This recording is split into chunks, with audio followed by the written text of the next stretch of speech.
നമ്മുടെ സാറ്റലൈറ്റ് മാധ്യമങ്ങൾക്ക് ഷിയാസ് കരീമിൻ്റെ അല്ലാതെ ഒരു വാർത്തകളും ഇപ്പോൾ ചെയ്യാനില്ല എന്നുള്ളതാണ് ഏറ്റവും വലിയ വേദനാജനകം. ഷിയാസ് കരീമിൻ്റെ ഭാഗത്ത് തെറ്റുണ്ടോ ഇല്ലയോ എന്ന് ചോദിച്ചാൽ അത് തെളിയിക്കേണ്ടത് ഷിയാസ് കരീം തന്നെയാണ്.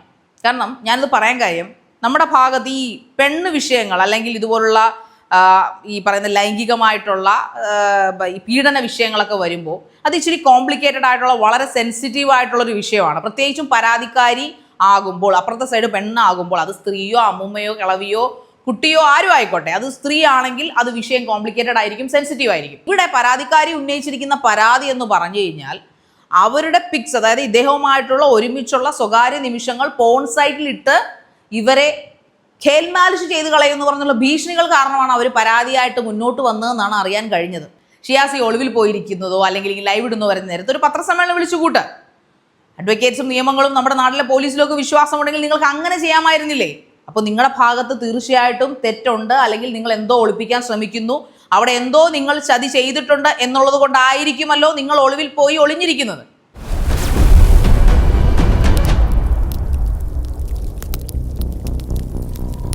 റിയാലിറ്റി ബൈ ഷാരികയുടെ റിയാലിറ്റി റിയാക്ട്സിലേക്ക് ഏവർക്കും സ്വാഗതം. ഇന്ന് ഞാൻ റിയാക്ട് ചെയ്യാൻ പോകുന്നത് ഉറപ്പായിട്ടും ആരെക്കുറിച്ചായിരിക്കും? ഉറപ്പായിട്ടും ഷിയാസ് കരീമിനെ കുറിച്ച് തന്നെയാണ് എനിക്ക് പറയാനുള്ളത്, അല്ലേ? ബിഗ് ബോസ് താരങ്ങൾക്ക് ഇതുപോലെ മാനക്കേടുണ്ടാക്കിയ ഒരു വാർത്ത എനിക്ക് തോന്നുന്നു സോഫാർ ഉണ്ടായിട്ടില്ലെന്ന് തോന്നുന്നു. ഷിയാസ് കരീമിനെ എനിക്ക് പറയാൻ കുറച്ച് കാരണങ്ങളുണ്ട്, വേറൊന്നും കൊണ്ടല്ല. ഷിയാസ് കരീം എൻ്റെ ഹോട്ട് സീറ്റ് എന്ന് പറഞ്ഞ സെഗ്മെൻറ്റിൽ എൻ്റെ ആദ്യത്തെ ഗസ്റ്റായിരുന്നു. അതായത് എൻ്റെ ആ വീഡിയോ, എൻ്റെ ആ ഒരു കരിയർ, ഹോട്ട് സീറ്റ് എന്ന് പറയുന്ന ഹോട്ട് സീറ്റ് ആങ്കർ എന്ന കരിയർ സ്റ്റാർട്ട് ചെയ്യുന്നതിൻ്റെ ഫസ്റ്റ് ഗസ്റ്റ് ഷിയാസ് കരീമായിരുന്നു.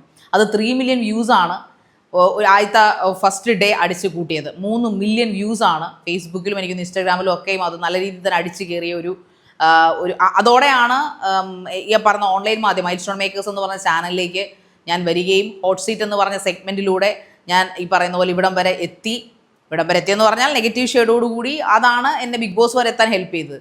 പക്ഷേ അതുകൊണ്ട് തന്നെ ഷിയാസ് കരീമിനെ കുറിച്ച് ഈ ഒരു വാർത്ത കേട്ടപ്പോൾ സത്യം പറഞ്ഞാൽ ഞാൻ ആദ്യം അവിശ്വാസത്തോടെയാണ് കേട്ടത്. ഷിയാസ് കരീമിൻ്റെ അടുത്ത സുഹൃത്തുക്കളോട് ഞാൻ വിളിച്ച് ചോദിക്കുകയും ചെയ്തു ഇതിൽ എന്തെങ്കിലും വാസ്തവം ഉണ്ടോ എന്ന്. പക്ഷേ അവരുടെ ഭാഗത്തു നിന്നും എനിക്ക് അങ്ങനെ ഒരു ഉറപ്പ്, അതായത് ഷിയാസ് കരീമിൻ്റെ കൈകൾ ശുദ്ധമാണെന്ന തരത്തിലുള്ളൊരു വർത്തമാനം എനിക്ക് ബോധ്യപ്പെടാഞ്ഞതുകൊണ്ട് എനിക്ക് തോന്നി ഇതിൽ എന്തൊക്കെയോ എവിടേക്കോ ചീഞ്ഞു നാറുന്നുണ്ട് ഷിയാസ് കരീമിൻ്റെ കാര്യത്തിൽ. കാരണം ഷിയാസ് കരീമിൻ്റെ ആ ഒരു പളവളപ്പുന്ന നടപ്പും രീതികളും, കാരണം അദ്ദേഹത്തിൻ്റെ ഒരു രീതി മട്ടും വെച്ച് ഭയങ്കര, അദ്ദേഹം ഒരു ആക്ടറാണ്, മോഡലാണ്, ഈ പറഞ്ഞ കോമഡി ഷോസിലൊക്കെ വന്നിട്ടുണ്ട്, ലൈം ലൈറ്റിൽ നിൽക്കുന്ന ഒരാളാണ്, ഓഫ് കോഴ്സ് ഒരു ബിഗ് ബോസ് താരം കൂടെയാണ്.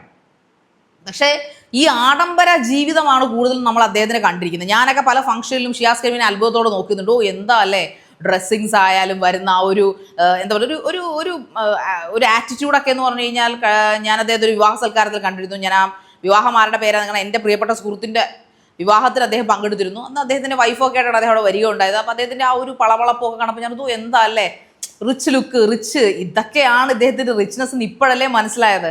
സത്യം പറഞ്ഞാൽ ഞാൻ ഈ വാർത്ത ചെയ്യാൻ ഇത്രയും ദിവസം എടുത്ത് ഞാൻ ഇതിനെക്കുറിച്ച് പഠിക്കുമായിരുന്നു. കാരണം ചുമ്മാ നമ്മുടെ കൂട്ടത്തിലല്ല വർക്ക് ചെയ്തെങ്കിൽ പോലും ആ ഒരു ബിഗ് ബോസ് എറ്റേണിറ്റിയിലുള്ള അല്ലെങ്കിൽ ആ ബിഗ് ബോസ് എൻറ്റിറ്റിയിലുള്ള ഒരാളാണ്, ഈ പറയപ്പെടുന്ന ഞങ്ങളുടെ ഗ്രൂപ്പിലൊക്കെ ഉള്ള ഒരാളാണ് ഷിയാസ് കരീം എന്ന് പറയുന്നത്. അദ്ദേഹത്തെ പല ഫംഗ്ഷൻസിലും വെച്ച് ഞാൻ കാണാറുണ്ട്.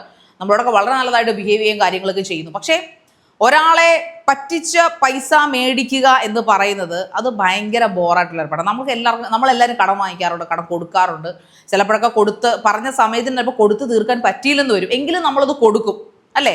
ഒരാളത് ചോദിക്കുമ്പോൾ നമുക്കൊരു ജാള്യത ഉണ്ടാവും സ്വാഭാവികമായിട്ട്. പക്ഷേ ഇവിടെ പരാതിക്കാരി ഉന്നയിച്ചിരിക്കുന്ന പരാതി എന്ന് പറഞ്ഞു കഴിഞ്ഞാൽ അവരുടെ പിക്സ്, അതായത് ഇദ്ദേഹവുമായിട്ടുള്ള ഒരുമിച്ചുള്ള സ്വകാര്യ നിമിഷങ്ങൾ പോൺ സൈറ്റിലിട്ട് ഇവരെ ഖേൽമാലിഷ് ചെയ്ത് കളയുമെന്ന് പറഞ്ഞുള്ള ഭീഷണികൾ കാരണമാണ് അവർ പരാതിയായിട്ട് മുന്നോട്ട് വന്നതെന്നാണ് അറിയാൻ കഴിഞ്ഞത്.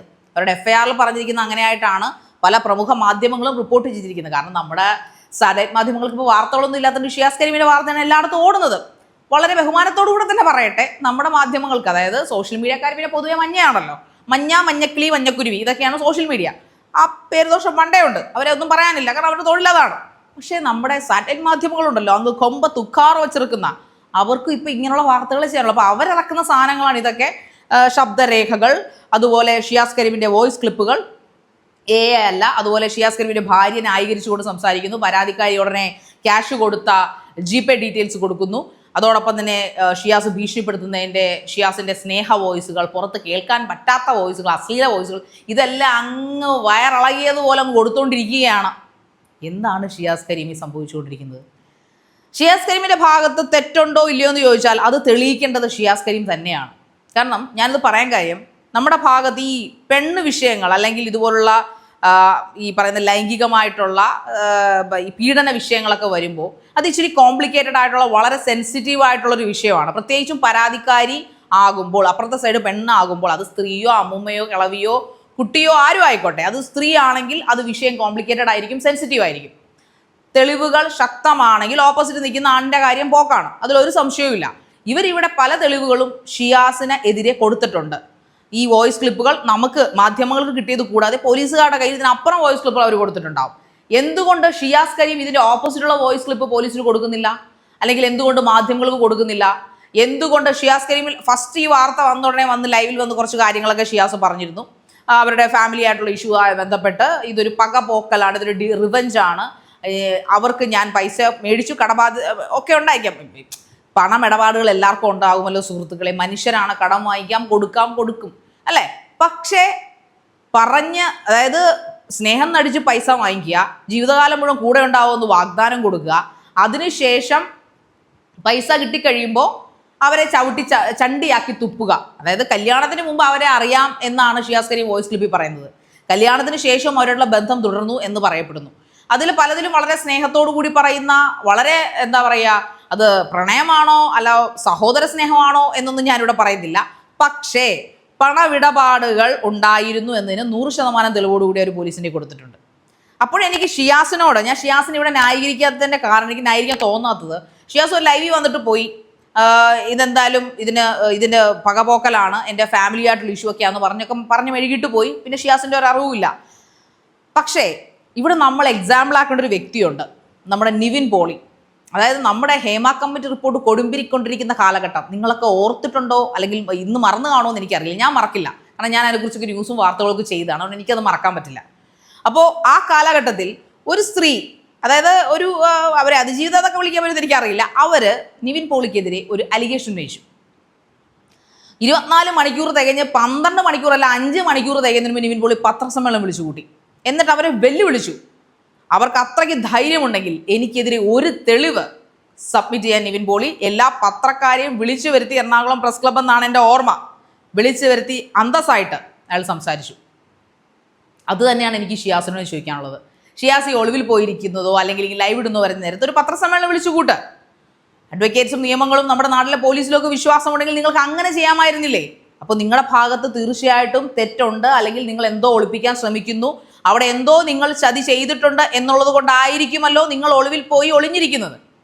എന്തുകൊണ്ട് പുറത്തേക്ക് വരുന്നില്ല? എന്തുകൊണ്ട് നിങ്ങൾ ഈ പറയപ്പെടുന്ന പോലെ, ശരി ഇപ്പോൾ കോടതി ചെല്ലേണ്ട ഒരു കേസാണ്, നിങ്ങളായിട്ടൊന്നും പറയുന്നില്ല, മാക്സിമം മാധ്യമപ്രവർത്തകർ വലിച്ചു കീറാനുള്ള അത്രയും നിങ്ങൾ വലിച്ചു കീറിയിട്ടുണ്ട്, ഇതൊക്കെ സമ്മതിക്കുന്നു. പക്ഷേ അപ്പോഴും ഇത് തുടങ്ങിയപ്പോൾ നിങ്ങളുടെ ഭാഗത്ത് തെറ്റില്ലായിരുന്നെങ്കിൽ, നിങ്ങൾ കുറേ വാചകസരം ധരിച്ചിട്ടുള്ള ആളാണ്, നിങ്ങൾക്ക് പണ്ട് നിങ്ങളുടെ പിതാവ് നിങ്ങളെ ഉപേക്ഷിച്ച് പോയി, നിങ്ങളുടെ ഇങ്ങനെ പോയിട്ടുള്ള ഒരാളാണ്, അതുകൊണ്ട് ഒരിക്കലും ഞാനൊരു കുടുംബനാഥനായിരിക്കും, എൻ്റെ കുടുംബത്തെ മറന്ന് ഞാനൊന്നും ചെയ്യില്ല എന്നൊക്കെ ഇൻ്റർവ്യൂകളിൽ വളരെ ഘോരം നിങ്ങൾ പ്രസംഗിച്ചിട്ടുള്ള ഒരാളാണ്. നിങ്ങൾ പഴയ അല്ലെങ്കിൽ ഓൾഡ് ഇൻ്റർവ്യൂ ഒക്കെ എടുത്ത് നോക്കുമ്പോൾ അറിയാം, കുടുംബത്തിനോട് സ്നേഹമുള്ള, ഉമ്മയോട് സ്നേഹമുള്ള, ഭാര്യയെ പൊന്നുപോലെ നോക്കാൻ ഇഷ്ടപ്പെടുന്ന ഒരു ഫാമിലി മാനായിട്ടുള്ള ഷിയാസ് കരീം.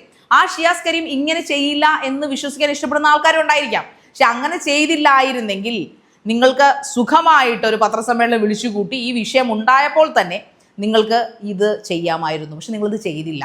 പകരം സധൈര്യം ആ പരാതിക്കാരിയാണ് ഇതെല്ലാം ചെയ്തിട്ടുണ്ട്. അവരുടെ മുഖം കാണിക്കുന്നില്ല എന്നേ ഉള്ളൂ. അവർ സകല പരാതികളും സകലതും ഡീറ്റെയിൽസ് വിത്ത് തെളിവോടുകൂടി പോലീസിനടുക്ക് കൊടുത്തു കഴിഞ്ഞു. മാധ്യമങ്ങൾ അതിട്ട് ആഘോഷിക്കുന്നു, കൊണ്ടാടുന്നു.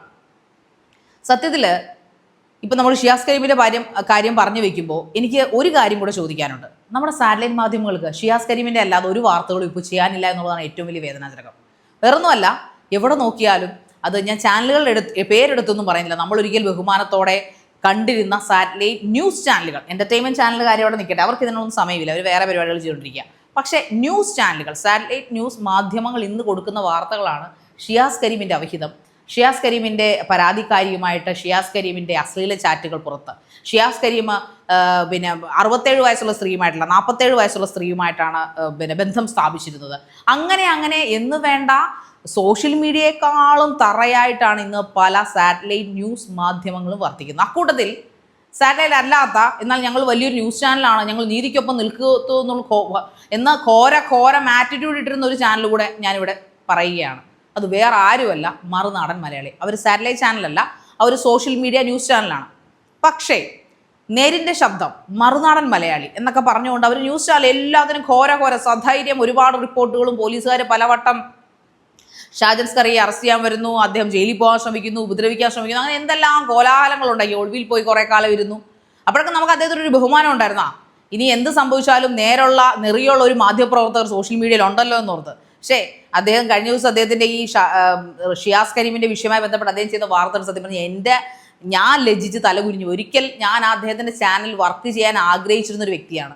പക്ഷേ ഇന്ന് അദ്ദേഹത്തിൻ്റെ വാർത്തകളുടെ ഒരു ക്വാളിറ്റി ഇല്ലായ്മ കാണുമ്പോൾ ലജ്ജ തോന്നിപ്പോവുകയാണ്. എന്തുകൊണ്ടാണ് ഷാജൻ നിങ്ങൾക്ക് ഇങ്ങനെയുള്ള വാർത്തകൾ ചെയ്യേണ്ടി വരുന്നത്? വേറെ എന്തോരം വാർത്തകൾ യുദ്ധമായിട്ട് ബന്ധപ്പെട്ട, മറ്റ് ലോകവുമായിട്ട് ബന്ധപ്പെട്ട, അല്ലെങ്കിൽ അമേരിക്കയും ഇന്ത്യയും അതുപോലെ നമ്മുടെ മറ്റ് സംസ്ഥാനങ്ങളിലുമൊക്കെ നടക്കുന്ന എന്തെല്ലാം കാര്യങ്ങൾ, രാഷ്ട്രീയപരമായിട്ടും ബൗദ്ധികപരമായിട്ടും സാമ്പത്തികപരമായിട്ടുള്ള എന്തെല്ലാം കാര്യങ്ങൾ നിങ്ങൾക്ക് നിങ്ങളുടെ ചാനലിലൂടെ പറയാം. അങ്ങനെയൊക്കെ ചെയ്തുകൊണ്ടിരുന്ന മനുഷ്യനല്ലേ നിങ്ങൾ?